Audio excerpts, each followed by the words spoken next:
Next, let's go with. I'm going to go with this one. We have covered a lot of information on this channel about EVs, and we in particular, us being pilots, Corey and I both flying fixed wing and helicopters, looking at what is really going on with these S packs, the eVTOL market, and again, we've even said it's going to be a lot bumpier ride than people think. With all of that, it's interesting from electric VTOL news that this should come out this week, and it was great. Amazing article. We have the link below in the description, right? And this basically is from them, the eVTOL news, and it says Orlando Helicopters Electric Sikorsky S-52. Okay, now this was published a while ago, but there's been updated, revised versions coming out via June, so on and so forth. But there is some great information in this article, and what I really want to say is that first of all, we had no idea that we lived so close to a place that actually probably had the first electric flying VTOL vehicle in the world. Passenger one, right? So this thing actually flew right in Orlando, right in our backyard, right in the airspace that Corey and I used to fly in a very familiar way. It is, and it's actually based off of, and I'll give you some of the information from the article here as I bring up a picture of it. Here it is. Okay, so number one, the first electric VTOL was actually a Sikorsky S-52. The S-52 first flew in February 12th of 1947, and it had a 178 horsepower engine, and it had two positions inside the cockpit. 1951, it was upgraded with a six-cylinder engine, making roughly 245 horsepower, and continually modded since then. 1961, a gentleman named Fred Clark, who served in the Air Force from 1956 to 1959, started a company that was called Trans-American Helicopter in Florida. Okay, this was in 1959. And basically, he was using Bell 47s to go ahead and spray the citrus crops to protect them. Well, in the meantime, he decided that, well, in July 1961, he traded those Bell 47s, or at least one Bell Model 47D, for three Sikorsky S-52-3s. And he formed Beeline Helicopters, which transported people between NASA and Orlando and the launch facility. 1964, he founded Orlando Helicopter Airways and started to modify Sikorsky helicopters, basically giving them different power plants, right? He wanted to see if he could repower plant them with turbines, make them more successful, because overall they were bigger than the Bell 47s and they were a little bit more comfortable. All right, then, so then after that, 1981, he got hooked up with this guy, Dr. John Zuck, who worked at NASA at their Ames research facility. And Zuck basically said, hey, my big thing is I want to see if we can make an electric helicopter. So, using basically four 60 horsepower starter motors from turbine aircraft, each of these 60 horsepower, with a power plant that roughly weighed about 610 pounds, and using 14 lead-acid batteries, which were 72-volt batteries, they strapped this power plant into the guts of none other than a Sikorsky S-52. And you can see the lead-acid batteries here in this picture right here, right? And off they went. And by all means, this took place, 1983 was the first flight. Mm-hmm. And it was real interesting to see that they actually put people on board this. And there's actually a picture of the two first passengers, like Jeff Taylor and someone else, I believe. And here's the instrument cluster, which basically said that there was a startup procedure in the article. You can go read it. I'm not going to bore you with those. But overall, this thing, here's the first two passengers. They actually flew it. I mean, no joke. It went vertical. And they had at least 2 or 3 hours successfully documented in the record books of this aircraft actually flying. And I think as far as history goes, it's just an amazing read. You guys really got to get into it. It's fantastic. But it spells the fact that there is a future for electric VTOLs. But hey, they weren't as sexy back then, but they actually flew, right? What's your thoughts on that one? Yeah. It is, as you mentioned, it's super cool that, things that aviation obviously goes back quite a ways, but talking specifically about electric helicopters and, VTOLs, as we do on this particular channel, different kinds of VTOLs, as that whole thing expands. Yeah, it's cool to look back and see where kind of the roots were and how far back they go. And then just kind of interesting to see, hey, it's right in our backyard. So As Mike said, we've flown all over the state and well, the southeast and other places too. But it's really interesting to see that it's kind of like bam, right at our home base that this stuff happened right down the street, basically, figuratively speaking. So well, partially, literally as well. So pretty cool. It's interesting to see, as you talk about progression of systems, the basic idea of just where they want to source these motors from, what kind of batteries they're using, and how technology just increases. And you can really see that they're talking about in this article, if you guys read through it too, they're talking about, trying to extend the length of time it flies. Obviously, that's all, obviously a play off of power to weight, and then carrying these batteries around. They know they're offsetting the weight of the batteries with less transmission to carry around because there's less parts.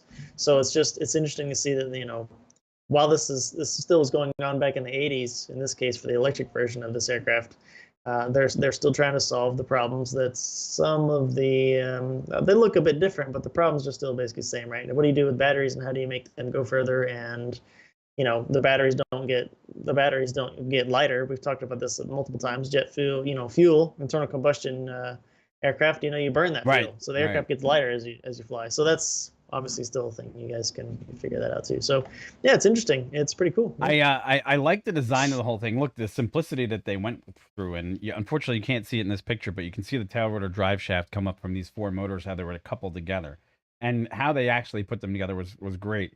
Yep. The other thing is they do go in there and say that they were looking to source stronger motors. They couldn't get their hands on them. Yeah, they did. Torpedo motors, and they were also looking to source, like Corey said, better batteries. But I think it speaks to the ingenuity of the fact that people were already on board with trying to make, especially helicopters, more palatable. In the fact that, hey, there's no doubt that helicopters already make a lot of noise. All right, they always have. They make a lot of noise. There's no joke about that. The other part of it is that a percentage of that is power plant, and the other percentage of that is actually literally the blades beating the air into submission and causing smaller, almost and very close to sonic booms that actually give you that representation thud or smacking sound that you hear when the aircraft's flying, right? So these guys were never going to get around that problem, but they were trying to tackle basically giving this thing some flight time. Unfortunately, the thing that it sucks is that because they were limited to lead acid batteries, the maximum flight time that this thing could do was 10 minutes, right? Yep. Which is a far cry.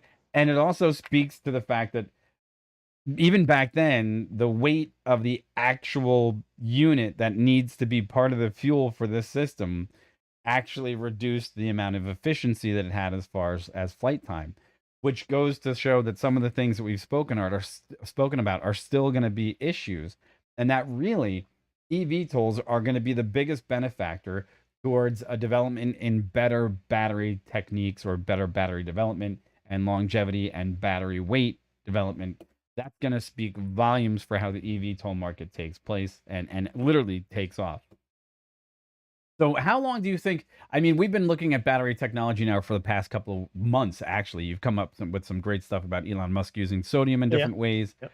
How long do you think it's going to take for battery technology to really catch up to the point where eVTOLs can smash through that market of duration versus weight of battery pack?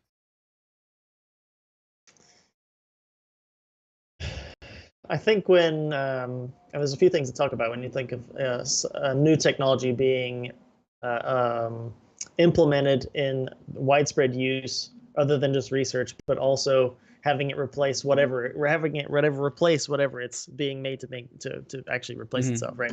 So in this case, right, what are we going to say? Electric helicopters or VTOLs are going to replace traditional or let's say internal combustion or turbine powered helicopters. And that's really gets back to what can it do better, right? We're talking about what are the benefits we need. Well, of course, the sound, that's kind of a given. If it's electric, it should be less noisy, but okay, fine.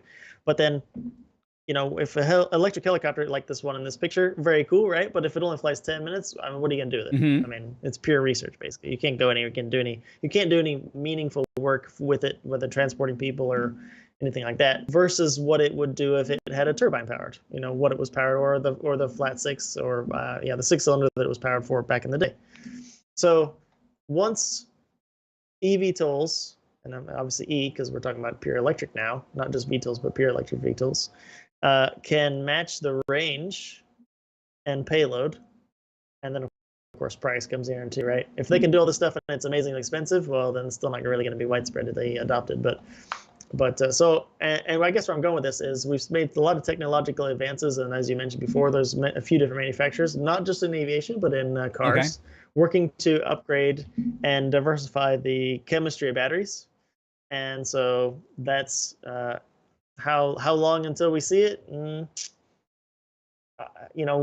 I'm still got my eyeball on solid state batteries. But how long? Well. But I want to do you think that's 2 years, 3 years, 5 years, 10 years? I think 5 years. So a lot of things I've read for various reasons, not just batteries, but various reasons, whether it's regulations or whatnot. I think 5 years. We're talking about vertiport infrastructure and stuff. So yeah, I think I think the battery technology might be ushered in a little bit quicker due to electric vehicles, like road going vehicles might be more beneficial. Yes, but again, because even a road going vehicle, even if you cut their weight by say an additional 300 pounds on battery weight, that's going to yield better results for them as well. Maybe not as great as something that's actually flying, but it's going to still you're going to get a result. The other thing that comes to mind is I'm wondering if anybody's still exploring. I know that they were out there a while back ago. These ones that take butane.